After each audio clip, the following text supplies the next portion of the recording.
علماء کرام نے واضح طور پہ فتح عالمگیر اٹھا کے پڑھے لکھا ہے، اگر آپ کو یقین ہے کہ سامنے والے کو تبلیغ کروں گا تو میری بات مان کے برائی کو چھوڑ دے گا تو واجب ہوتا ہے کہ ہم اسے روکیں.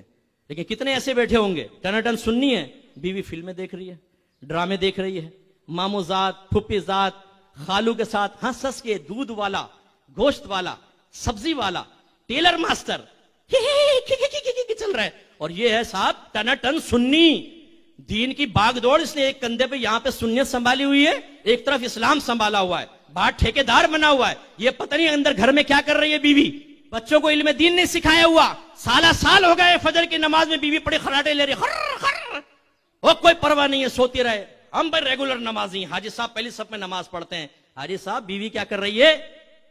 بھائی وہ مانتے نہیں ہے، سرکش ہو گئی ہے. تو تم نے سرکشی ختم کرنے کے لیے کون سا لا عمل اختیار کیا؟ آپ کو یہ آیت نہیں پہنچی؟ یا ایھا الذین آمنوا قوا انفسکم واہلکم نارا وقودھا الناس والحجارہ، اے ایمان والو اپنے آپ کو اور اپنے گھر والوں کو جہنم کی اس آگ سے بچاؤ جس کا ایندھن آدمی اور پتھر ہے. اور گھر والوں کو جہنم کی آگ سے بچانے کا مطلب کیا ہے؟ ان کو ضروری علم دین سکھائیں، انہیں عقیدہ سکھائیں، احکام شرعیہ عملیہ سکھائیں، گناہوں کی معرفت سکھائیں، انہیں نیکی کا حکم کریں، انہیں برائی سے روکیں، انہیں ایک رول ماڈل بن کر دکھائیں.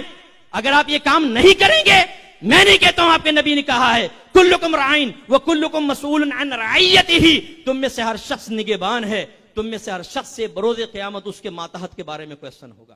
جوان بیٹا پڑا سو رہا ہے فجر کے اندر، باپ کو شرم نہیں آتی کہ اس کو لات مار کے اٹھائے؟ کمبخت، اللہ کا رزق کھاتا ہے، پڑا سو رہا خراٹے لے رہا ہے. اب کہیں جی اٹھائیں بچوں کو، مفتی صاحب 4:30 بجے آیا ہے، مسجد کی خدمت کر کے نہیں، نمازیں پڑھ کے نہیں، روزے رکھ کے نہیں، کسی محفل میں بیٹھا ہوا تھا نہیں، کہاں دھابے پہ وہ کوئٹہ ہوٹل پہ دوستوں کے ساتھ بیٹھ کے باتیں کر رہا تھا. نائٹ کی ڈیوٹی کر کے آیا، بچہ سو رہا ہے.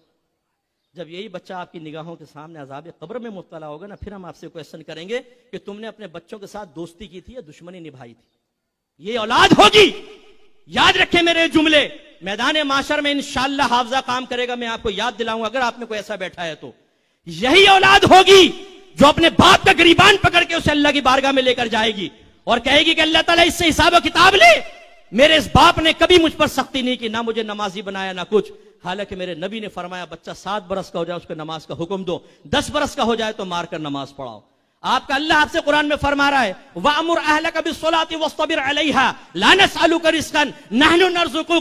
اپنے گھر والوں کو نماز کا حکم دے اور خود بھی اس پر ثابت قدم رہے. ہم تم سے رزق کا سوال نہیں کرتے، رزق تو ہم تمہیں عطا فرمائیں گے. تو جی صاحب کما رہے ہیں نا، ٹائم نہیں ملتا. آپ کا رب کیا فرما رہا ہے؟ رزق تو ہمارے ذمہ کرم پر ہے. وَمَا مِن دَابَّةٍ فِي الْأَرْضِ إِلَّا عَلَى اللَّهِ رِزْقُهَا.